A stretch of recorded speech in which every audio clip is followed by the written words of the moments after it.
Good morning बच्चों। बच्चों, हम लोग क्लास 12th का द हेरिटेज ऑफ इंडिया पढ़ रहे हैं। इसका आज पार्ट 2 है। देखिए, यहाँ से गांधी जी के जो थॉट्स थे उनके बारे में आपके A.L. बैशम जी बता रहे हैं। वो बताते हैं कि his faith in non violence was as we have seen by no mean typical of Hinduism, कि उनका जो विश्वास था गांधी जी का इन नॉन वायलेंस यानी अहिंसा में जो था, एज वी हैव सीन जो हम देख भी चुके हैं, by no mean typical of the Hindus, वो हिंदुओं का कोई प्रतिरूप नहीं था। हिज मतलब ऐसा नहीं था कि वो हिंदू थे इसलिए नॉन वायलेंस उन्हें अच्छा लगता था, बल्कि वो जो वेस्टर्न कल्चर है उससे वो बहुत ज़्यादा प्रभावित थे।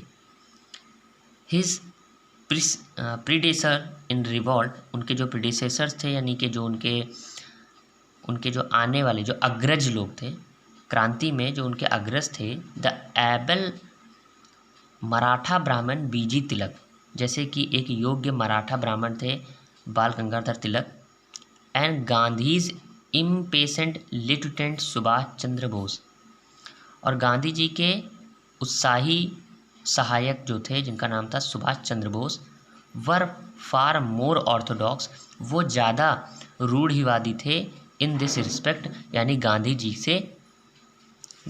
से सुभाष चंद्र बोस और बीजी तिलक ज़्यादा रूढ़िवादी थे, गांधी जी इतने नहीं थे। फॉर गांधीज पैसिफिज्म, देखिए पैसिफिज्म मीन्स बेटा होता है आपका शांतिवाद। तो गांधी जी का जो शांतिवाद था, we must look to the Sermon on the Mount, वो हमको कहाँ से मिलना चाहिए, कहाँ से देखना चाहिए, सरमन ऑन द माउंट से देखना चाहिए। अभी सरमन ऑन द माउंट का मीन्स होता है जब पर्वत पे ईसा मसीह ने श्लोक वो बताए थे, उपदेश दिए थे, तो उसमें जो बातें बोली थी उससे जो है गांधी जी की फीलिंग क्या थी, जुड़ी हुई थी। एंड टू टॉलस्टॉय, और टॉलस्टॉय से जुड़ी हुई थी। अब ये टॉलस्टॉय कौन है? ये एक राइटर हैं, ठीक है ना, रशियन राइटर हैं जो बहुत ज़्यादा फेमस थे। तो उनके विचारों से गांधी जी की थॉट जुड़े हुए हैं। तो इससे हम ये कह सकते हैं गांधी जी जो है वो आपके वेस्टर्न कल्चर से ज़्यादा जुड़े हुए थे। His championing of women's right is also the result of the western influence, उनका जो औरतों के प्रति जो अधिकार की जो मांग करते थे, चैम्पियनिंग थी उनकी, वो भी वेस्टर्न इन्फ्लुएंस से ही उसका परिणाम था, यानी कि पश्चिमी जो प्रभाव था उसी का परिणाम था। पश्चिम में औरतों को अधिकार अच्छे से दिए जाते थे तो वहाँ वो देखते थे, तो यहाँ इंडिया में भी वो ऐसा ही चाहते थे। इन ए सोशल कंटेक्स्ट, सामाजिक संदर्भ में, उनके सामाजिक संदर्भ में, he was always rather an innovator than a conservative, वो हमेशा से ही क्या रहे हैं, कंजर्वेटिव से ज़्यादा इनोवेटर रहे हैं। कंजर्वेटिव का मीन्स होता है बेटा रूढ़िवादी, रूढ़िवादी मतलब जो पुरानी सोच रखते हैं। तो पुरानी सोच रखने वालों से ज़्यादा वो इनोवेटर रहे हैं, यानी कि नया करने की हमेशा उन्होंने कोशिश करी है। दो यद्यपि सम ऑफ हिज कलीग्स, यद्यपि उनमें से उनके जो कुछ कलीग्स थे यानी उनके जो काम करने वाले थे साथ में, थॉट सोचते थे, his programme of limited social reform to slow, उनके कुछ कलीग थे वो ये सोचते थे कि गांधी जी के जो प्रोग्राम है वो लिमिटेड हैं, उनके जो सोशल रिफॉर्म है वो कैसे है, बहुत ही ज़्यादा स्लो है, मतलब ज़्यादा जल्दी सक्सेस नहीं मिलती, बहुत स्लो उनका प्रोसेस है। He succeeded in the shifting the whole emphasizing of Hindu thought toward the popular and equalitarian social order। देखिए यहाँ पे वो कह रहे हैं कि वे हिंदू विचार परंपरा को वर्ग, है ना, in place of hierarchy of the class and caste, वे हिंदू विचार परंपरा को वर्ग और जाति के घेरे से निकालकर जनप्रिय सामाजिक समर्था तक लाने में सफल हुए थे। मतलब जो आपका इक्वलिटेरियन सोशल ऑर्डर है ना, पहले यहाँ पे देखिए ये जो क्लास और कास्ट का जो सिस्टम चल रहा था उसको जो है वो सफल हुए थे गांधी जी, कहाँ तक लाने में, इक्विटेरियन तरीके से, इक्विटेरियन में लाने में सफल हुए थे।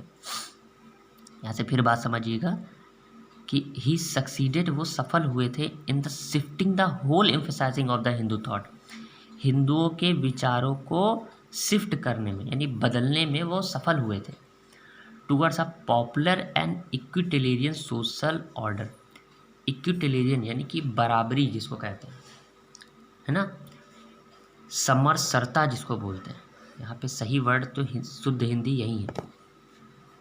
तो जो गांधी जी थे वो सफल हुए थे हिंदुओं के विचारों को शिफ्ट करने में और बराबरी आने में वो सफल हो गए थे। मतलब जो ऊंच नीच की भावना थी हिंदुओं के अंदर, उस भावना को वो कहीं हद तक ख़त्म कर पाए थे। कौन सी ऊंच नीच की भावना? ये जो क्लास और कास्ट की जो भावना बैठी हुई थी हिंदुओं के अंदर, उसको ख़त्म करने में वो सफल हो पाए थे। Following up the work of many less well-known 19th century reform, Gandhi ji and his followers of the Indian National Congress have given new orientation and new life to Hindu culture after centuries of segregation.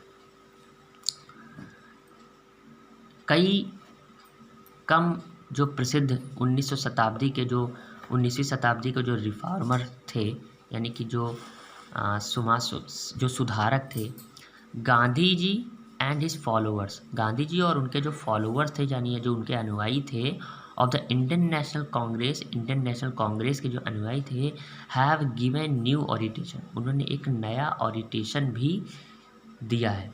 Orientation का means क्या होता है? Orientation का means होता है बेटा आपका दिशा। तो गांधी जी और इंडियन नेशनल कांग्रेस के कुछ फॉलोअर्स हैं, उन्होंने कुछ नई दिशा भी दी है। And new life to Hindu culture, किसको दिया है? एक नई लाइफ दी है हिंदू कल्चर को। After centuries of stagnation, stagnation means होता है बेटा आपका ठहराव। तो कई ठहराव के कई शताब्दियों बाद हिंदू कल्चर को एक नया क्या मिली है? दिशा मिली है। और ये दिशा किसने दी है? इंडियन नेशनल कांग्रेस और गांधी जी ने, ठीक ना, 19वीं शताब्दी के करीब। थोड़ा सा चैप्टर आप लोग के लिए टफ है, सुनने वाली है बस, और कुछ ज़्यादा बहुत वैसा नहीं है। आराम से कोशिश करें तो आ जाएगा, ठीक है। तो यहाँ तक हम लोग पढ़ चुके हैं, इसके आगे का हम लोग कल पढ़ेंगे। Okay, good day.